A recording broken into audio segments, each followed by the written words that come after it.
So tonight I'm going to show you how I wax my traps, and everything I do here is my opinion, and everything I say is my opinion, and you know what they say about opinions. So I'm going to get started. I like to do my waxing at nighttime or early morning when it's nice and quiet, there's no wind, because believe it or not, if the wind comes across the flame, it does change the temperature of your wax, and you can get in a little bit of trouble if you don't keep an eye on the temperature of the wax. So this is an advanced method, not for the young guys unless they have adult supervision, so I do recommend that. And we're going to get started. I'm going to get set up. So here we have the pot of wax. She's cooking nicely. I do recommend to keep the temperature. You can either use a turkey fryer temperature gauge, or I use one of these. There's a infrared. It'll put a red dot right on the wax and tell you exactly what the temperature is. You can see that she's right at 216, something like that. Maybe 220. Now the idea here is to cook the water out of the trap, so you have to get it above 220 degrees. That's the boiling temperature of water. Turns into steam, comes out of the metal, and the wax replaces where the water was. I think it's a very advanced method on how to wax traps, and I think it's the only way to wax traps if you want to do it properly. I mean, you can wax traps like this and have them hang in a tree for a year, and it's going to look like you just got done waxing them. It completely infiltrates the metal and takes the place of all the water. And metal is porous just like most things, and to prove my point, I have a piece of metal here, and I'm going to show you when the heat hits it. This is the metal. It's completely dry. I'm going to hit it with this torch. You're going to see the water come right to the top. You can see that darkening, and now it's going to lighten back up as it dries. See that water coming out of there? That's all water inside the steel. And the more you heat it, you can see that the metal is full of water. So when you get your wax up to temperature above 220 degrees and you submerge that metal in there, it's going to cook that water out of there and create a bubbling effect, which is the water leaving the metal and the wax going into the metal. So we're going to check the temperature and see where we're at. You do not want to go above 280 degrees. The flash point for wax, and it will burst into flames if you get it above 300. So that's why it's important to have a nice low flame and keep things regulated so don't get out of control and you burst into flames. So I always do recommend having a lid that will cover your pot so you can snuff out any flare-ups that you do get, but as a general rule, if you're careful, now you could do 2 or 3 at a time in this size pot. I got about 5 pounds of wax in there that I've had in there for years. I just keep adding as I go. I put a little hook on the end of the chain, and as you can see if I can get a little bit closer, you'll see it start to bubble.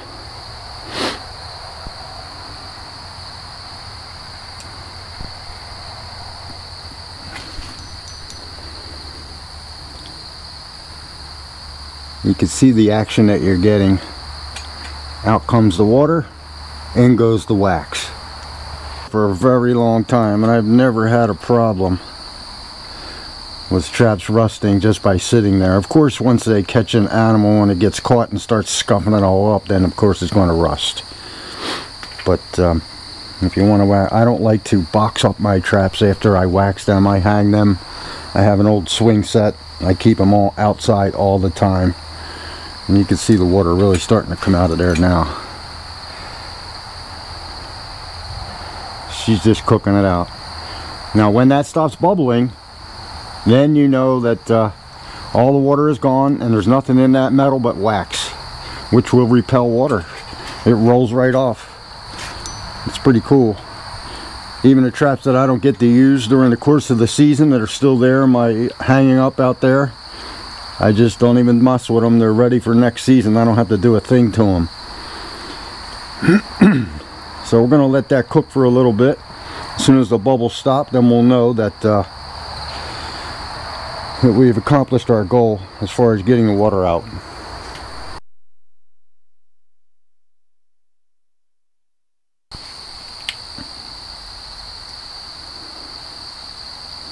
And putting cold traps in the wax still keeps it at 235. That's where I'm at right now.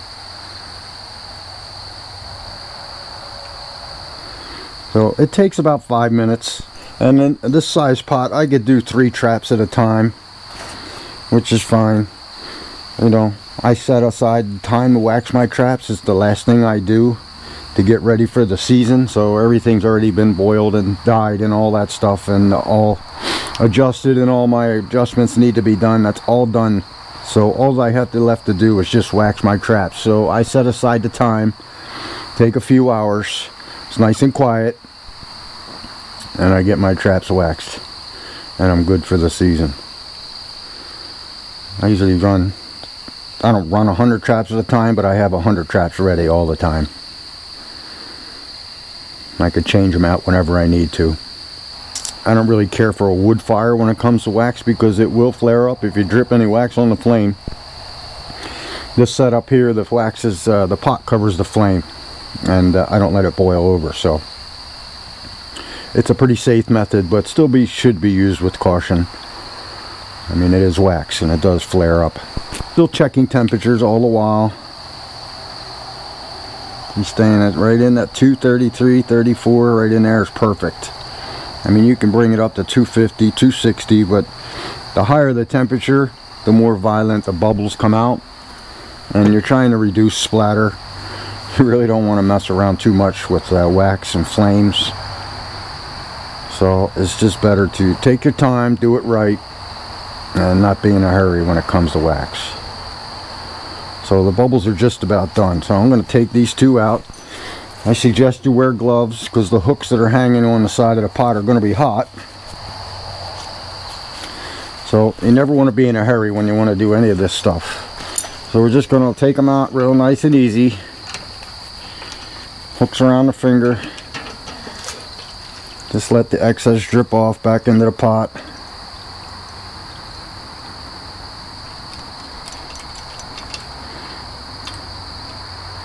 Now you do want to wait about another 30 seconds, and then I have a pole set up where I can hang them. Just want to give them a good shake. After you take them away from the fire, shake off that excess wax so you don't get a bunch of white drips. And I don't like to throw them on a piece of cardboard or throw them on a board or any of that stuff. I just like to let them hang. I like to let them cool down, and then you can bundle them up however you want. And that's that. They come out perfect every time if you take your time.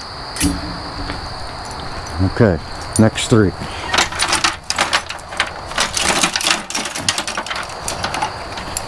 So I got 3 traps here. I'm going to check my temperature just to make sure I'm in the ballpark. I'm still at 232. Perfect. Where'd the pot go? There we go.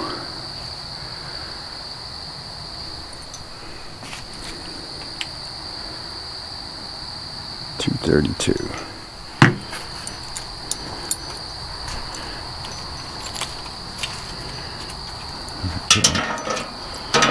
Put on 3 in.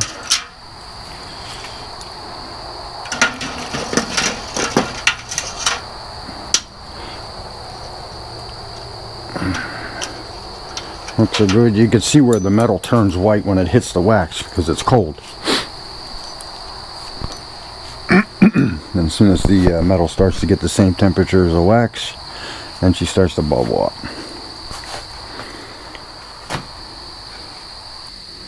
And my friend's texting me right now. He's heading out to Oregon. He's moving out there.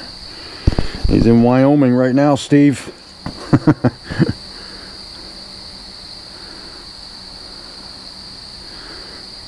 Okay, so now the metal is heating up pretty good, and here comes the water.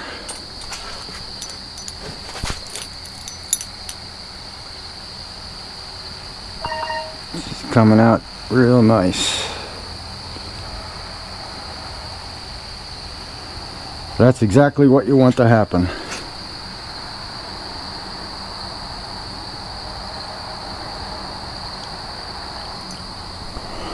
Alright, so that's about it for how I wax my traps. I'm going to continue on. I only have a few left. I kept a couple out so I could show you guys how I do it. And that's going to be it. I'll wait till morning and I'll show you what they look like during the day. I'll show you ones that have been sitting around for 3 or 4 weeks out in the weather. Alright guys, thanks for watching. So as you can see here, if done properly, all these traps have been out here for 3 weeks in all the weather. They're covered in, it just got done raining today. It's covered in water. There is no rust on these whatsoever.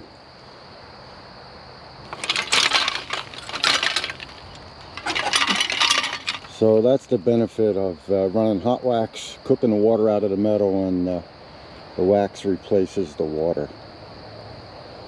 That's all I got for you now. That's how I do it. I'll see you next time. Thanks for watching.